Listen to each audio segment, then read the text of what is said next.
Welcome. We're going to be talking about module number 45, and that is when we get the very end of the job, we've done with everything, and the customer says, well, Dennis, I love what you've got, but the reason I can't buy is because I've only got $10,000. That's my budget.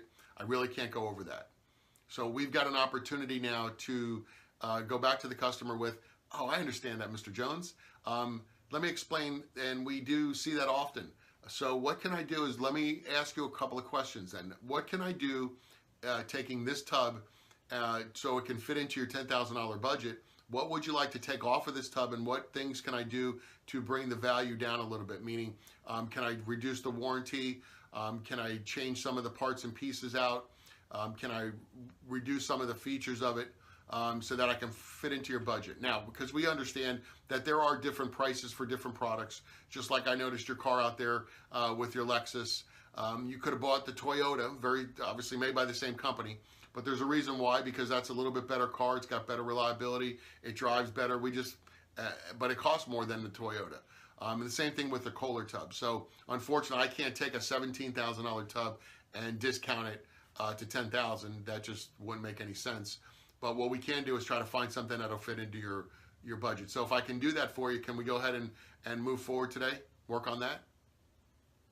Now, what you're going to do is you're going to open up the conversation of, well, and he's going to be able to tell you, because if it was just an excuse, we kind of backed him into a corner. If it's a reality and all they have is $10,000, we need to find out how can we squeeze a little bit more out of it. So they only have 10. They gave you the, I don't like to finance. But if we can show them, and we really built in the value, maybe what we do is we start inching them up a little bit. Maybe they can spend 12, 13,000. We're at 17. Do we have some room to drop? We know we can drop that price a little bit more, obviously eat into our commissions, but we know that we've got some room to drop with a manager TO. Also, maybe we can get them to realize, maybe they didn't want to finance, but maybe they'll finance $2,000 or $3,000. That happens all the time. They take a chunk of money, they finance a small portion, small payment they pay off over time, and that becomes what we're talking about with the customer. Is it worth a $30 a month payment so you can actually have all these benefits? And so as we can start that conversation, this is just a way to not argue the fact of 10,000, acknowledge the fact that we understand that that's your budget.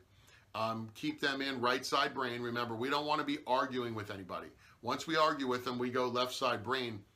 We're not going to have any success. So all we do is we acknowledge the fact that we understand that they have a budget, and let's do what we can to find a product that'll fit into that budget.